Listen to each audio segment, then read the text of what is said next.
공부하는 복학생 오빠.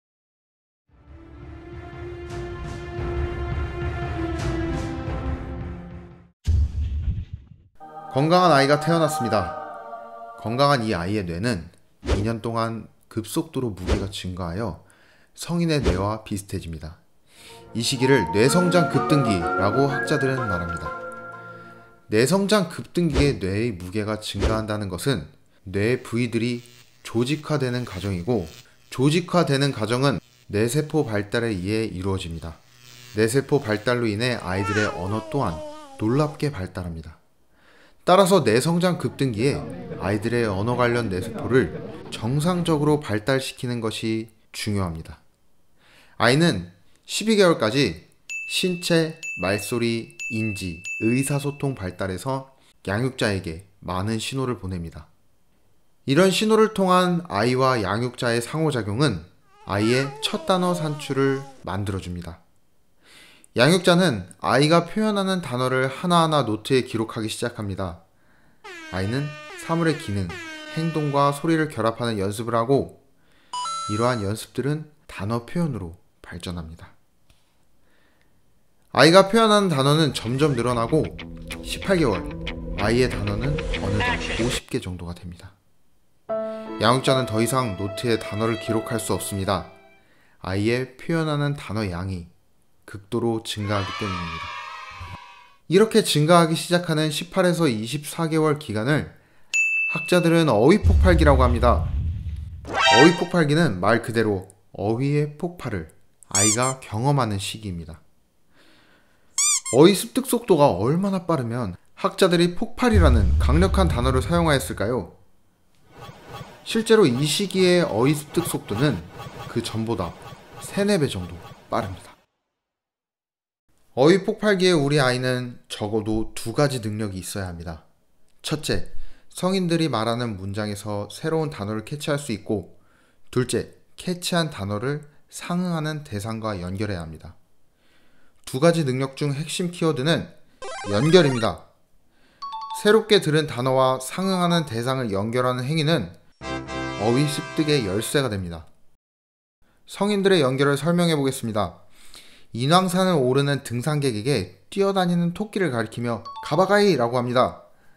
여러분이 만약에 등산객이라면 여러분이 생각하는 가바가이는 무엇인가요? 토끼의 귀인가요? 토끼의 다리인가요? 혹은 토끼 전체를 의미한다고 생각했나요? 이렇게 새로운 단어를 들었을 때 불확실한 대상과 연결하는 과정을 콰인의 수수께끼라고 합니다. 콰인의 수수께끼는 어휘 폭발기 아이들에게도 나타납니다.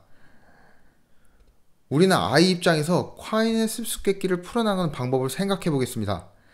아이들은 3가지 원리를 통해 콰인의 수수께끼를 헤쳐나갑니다. 먼저, 동작이 아닌 형태의 이름을 붙이고, 두 번째로, 한 사물에 하나의 이름밖에 없다고 생각합니다. 마지막으로 아이들은 지시물의 부분이 아닌 전체를 생각합니다. 예를 들어 엄마와 아이가 마트에 가는 길에 전봇대에 오줌을 누는 강아지 한 마리를 발견했습니다. 아이에게 강아지를 가리키며 멍멍이야 라고 제시한다면 아이는 강아지를 쳐다보며 강아지가 오줌을 누는 행위보단 강아지 자체에 집중합니다. 그리고 강아지를 처음 본 아이는 저렇게 생긴 것을 멍멍이라고 하는구나 라고 생각하며 강아지에게 멍멍이라는 이름을 붙여줍니다. 아이가 말하는 저렇게 생긴 것은 강아지의 부분인 눈, 코, 입, 귀, 팔, 다리가 아닌 강아지의 전체를 말합니다. 이렇게 아이는 멍멍이라는 단어를 습득합니다. 이런 원리는 어휘 폭발기 아이들이 단어들을 빠르게 습득할 수 있도록 도와줍니다. 어휘 폭발기의 우리 아이는 본래 의미보다 모양과 기능적인 부분에서 넓은 의미로 단어를 사용합니다. 이러한 현상을 전문적으로 과대 확장이라고 합니다. 예를 들어 마트에 도착한 아이는 고양이 인형을 보고 멍멍이라고 합니다. 그리고 집에 오는 길에 전봇대에 오줌을 누는 아저씨를 보고 아이는 멍멍이라고 합니다. 이렇게 아이는 고양이 인형의 모양과 전봇대에 오줌을 누는 기능적인 부분을 생각하며 멍멍이를 과대 확장하여 사용합니다. 나아가 아이들은 본래 의미보다 좁은 의미로 단어를 사용하기도 합니다. 이러한 현상을 전문적으로 과소확장이라고 합니다. 예를 들어 아빠가 아이에게 멍멍이를 선물하였습니다. 허나 아이는 전봇대에 오줌을 누는 멍멍이만 멍멍이라고 말합니다. 이렇게 아이는 멍멍이의 의미를 좁게 사용하기도 합니다. 우리 아이는 과대확장과 과소확장 같은 오류를 범하며 자신만의 단어 목록을 확장해 나갑니다. 단어 목록을 확장하는 어휘 폭발기의 아이는 놀이 활동을 본격적으로 시작합니다. 인지발달 연구자들은 아이들의 놀이를 상징놀이라고 부릅니다. 인지발달의 선구자 피아제는 어휘 폭발기의 가장 큰 특징은 상징적인 사고라고 하였습니다. 상징적인 사고. 말이 좀 어렵죠? 상징적으로 생각한다는 건데 상징이 무엇일까요?